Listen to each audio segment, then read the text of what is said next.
بیوی نیک ہے، شوہر اس نیک بیوی کی قدر نہیں کر رہا. بعض خواتین پردہ کرنا چاہتی ہیں، شوہر نہیں کرنے دیتا، تو یہ بھی پرلے درجے کا بیوقوف اور احمق ہے کہ تجھے نیک بیوی مل گئی تو اس کی قدر کر.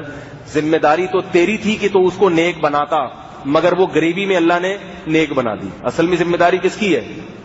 گھر کے مرد کی ذمہ داری ہے کہ عورتوں کو دین کی طرف لائے. لیکن بعض دفعہ بہن بھائی کی دعوت کے بغیر خود دیندار بن جاتی ہے، بیوی شوہر کے بغیر خود دیندار بن جاتی ہے. تو ایسے شوہر کو تو اس کے پاؤں دھو کے پینا چاہیے کہ میری ذمہ داری تھی لیکن اللہ نے غریبی میں کام کروا دیا، فری میں جو ہے نا میری ذمہ داری. لیکن وہ قدر کرنے کے بجائے الٹا تانے دینا شروع کر دیتا ہے، تو وہ بھی جائے گا جہنم میں. یہ نیک بیوی جا رہی ہوگی جنت میں اور یہ کہاں جا رہا ہوگا؟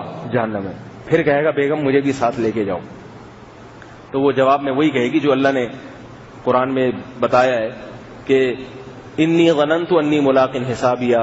جنتی کہے گا بھائی مجھے یقین تھا کہ میرے حساب و کتاب سے میری ملاقات ہونے والی ہے، ان سب قربانیوں کا اللہ بدلہ دے گا، تمہیں یقین نہیں تھا. تو تمہارے جو یقین تھا وہ آج تمہارے سامنے، مجھے جس بات کا یقین تھا وہ آج میرے سامنے.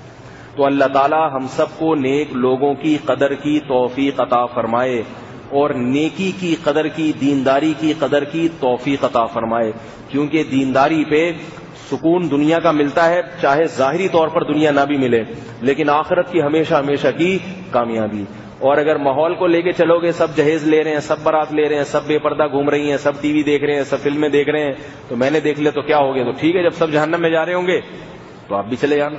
پھر وہاں یہ نہیں کہہ رہے اللہ یہ سب جہنم میں جا رہے ہیں تو میں جنت میں جاؤں. اللہ کہیں گے جب سب جہنم میں جا رہے ہیں تو تم بھی جہنم میں جاؤ ان کے ساتھ.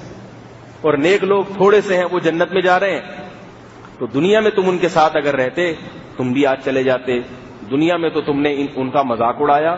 قرآن میں ایک ایک چیز کو اللہ نے بیان کیا کہ کنتم منہم تضحکون، تم ہنسا کرتے تھے ان کو دیکھ کے، ہنسا کرتے تھے، مذاق اڑایا کرتے تھے. انی جزیتہم الیوم بما صبروا، آج دیکھو ان کے صبر کا میں نے کیسے بدلہ دیا ہے. تو اس لیے اپنے آپ کو ایک طرف کر دینا چاہیے، دینداروں میں ہو یا بے دینوں میں. دینداری کا یہ مطلب نہیں کہ پھر کوئی غلطی نہ ہو سکے.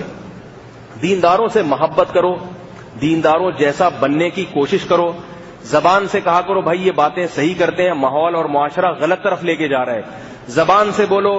پھر ان جیسا بننے کی کوشش کرو. پھر اگر کوئی کوتاہی ہو جائے تو انسان ہے. دیندار کا یہ مطلب نہیں ہوتا کہ آپ سے کبھی کوئی کوتاہی ہوگی نہیں، وہ تو ہر ایک سے ہو سکتی ہے، تو توبہ کرو.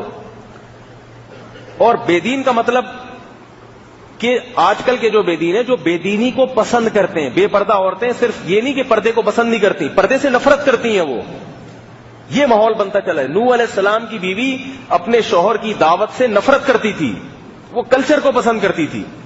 تو نظریاتی طور پر تو کم از کم اپنی اصلاح کریں نا. نظریاتی اعمال تو بعد میں ہیں، نظریہ ہی درست نہیں ہے. دینداروں کو بیوقوف سمجھا جا رہا ہے اور بے دینوں کو عقل مند سمجھا جا رہا ہے. آپ اگر خدا نہ خواستہ موسیٰ علیہ السلام کے دور میں ہوتے تو پھر تو حضرت موسیٰ اور ان کے ماننے والوں کو معاذ اللہ بیوقوف سمجھتے اور فرعون کو کیا سمجھتے؟ عقل مند. کیونکہ دنیا تو فرعون کے پاس تھی، حکومت بھی اس کے پاس، پیسہ بھی اس کے پاس، جو چاہتا کر گزرتا. موسیٰ علیہ السلام تو بیچارے غریب تھے، مسکین تھے، غلام قوم میں پیدا کیا اللہ نے ان کو.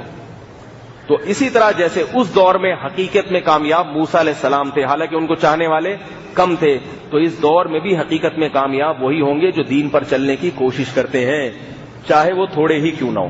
اللہ تعالیٰ سمجھنے کی، عمل کرنے کی توفیق عطا فرمائے. سبحانک اللہم و بحمدک، نشہد ان لا الہ الا انت، نستغفرک ونتوب الیک. پرچہ دیا کسی نے؟